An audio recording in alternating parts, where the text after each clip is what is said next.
Dear friends, இன்றைக்கி சுவையான சுலபமாக சீக்கிரமாக ஊத்தப்பம் செய்யலாங்க. இதை சட்னி சாம்பார் சைட் டிஷ்ஷாக வச்சுக்கலாங்க. இப்போ இதில் வந்து கார சட்னி வச்சு சைட் டிஷ்ஷாக வச்சு சாப்பிட்டு பார்க்கலாங்க.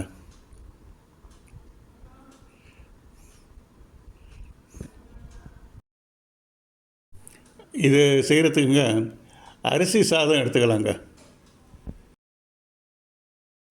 2 கப்பு அளவுக்குங்க அரிசி சாதம் எடுத்து மிக்சியில் போட்டுக்கலாங்க. 2 கப்பு. அதோட 3 கப்பு கோதுமை மாவும் சேர்த்துக்கலாங்க.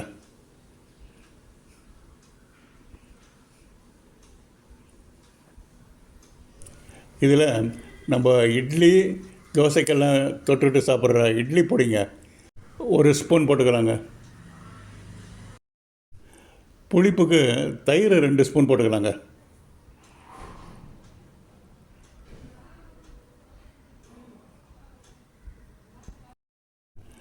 உப்பு 3/4 ஸ்பூனுங்க.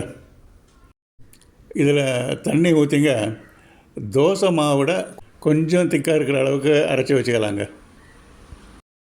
மாவு கொஞ்சம் தண்ணி ஆகிடுச்சுன்னா அதில் 2 ஸ்பூனு கோதுமை மாவு கூட கலந்து நம்ம கொஞ்சம் திக்காக்கிக்கலாங்க. இப்போ டேஸ்ட் பார்த்துடலாங்க, அதுதான் முக்கியம். டேஸ்ட் பார்த்துடலாம். நம்ம டேஸ்ட்டுங்க காரம் குறையுதுங்க. இன்னும் 1 ஸ்பூனு இட்லி பொடி சேர்த்துக்கலாங்க. கலந்து விட்டுக்கலாம்.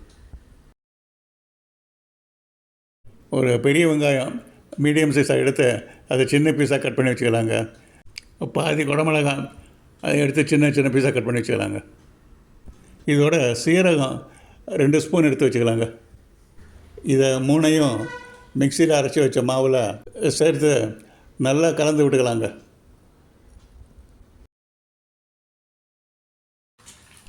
ஒரு சின்ன கடாயை அடுப்பில் போட்டுங்க. அதில் எண்ணெய் காஞ்ச உடனே 1 ஸ்பூன் கடுகு போட்டு தாளிச்சிடலாங்க. அதில் 1 ஸ்பூன் உளுத்தம்பருப்பு அதையும் போட்டு தாளிச்சிடலாங்க. இந்த தாளிப்பை எடுத்து அப்படியே அந்த மாவில் கொட்டி நல்லா கலந்து விட்டுக்கலாங்க.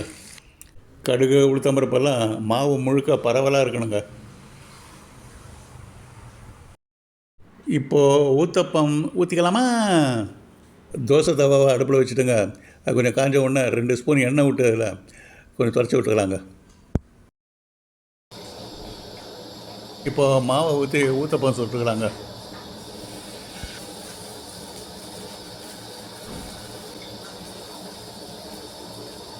ஒரு ஸ்பூன் எண்ணெய் சுற்றி விட்டுக்கலாங்க.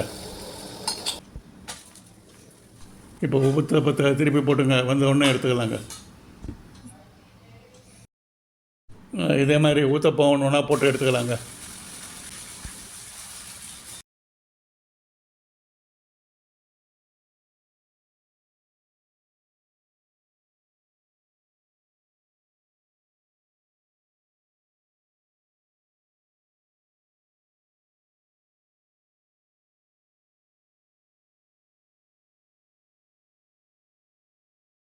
இப்போது ஊத்தப்பமெல்லாம் சுட்டு தட்டில் எடுத்து வச்சாச்சுங்க. நம்ம போட்ட மாவுக்கு 4 ஊத்தப்பம் வந்திருக்குங்க. இப்போ ஒரு ஊத்தப்பம் எடுத்து வச்சுட்டுங்க கார சட்னி தொட்டுக்கிட்டு சாப்பிட்டு பார்க்கலாங்க.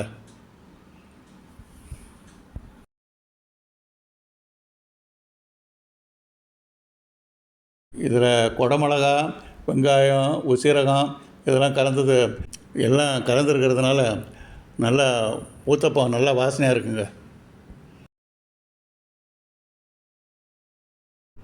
கடுகு உளுந்தெல்லாம் தாளித்து போட்டது ரொம்ப டேஸ்ட்டாக இருக்குங்க. இது வந்து அரிசி சாதத்துலேயும் கோதுமையிலையும் செய்ததுன்னு சொல்ல முடியாதுங்க. யாரும் நம்ப மாட்டாங்க, அந்த அளவுக்கு அவ்வளோ டேஸ்ட்டாக இருக்குதுங்க. Thank you very much friends for வாட்சிங். Thank you very much.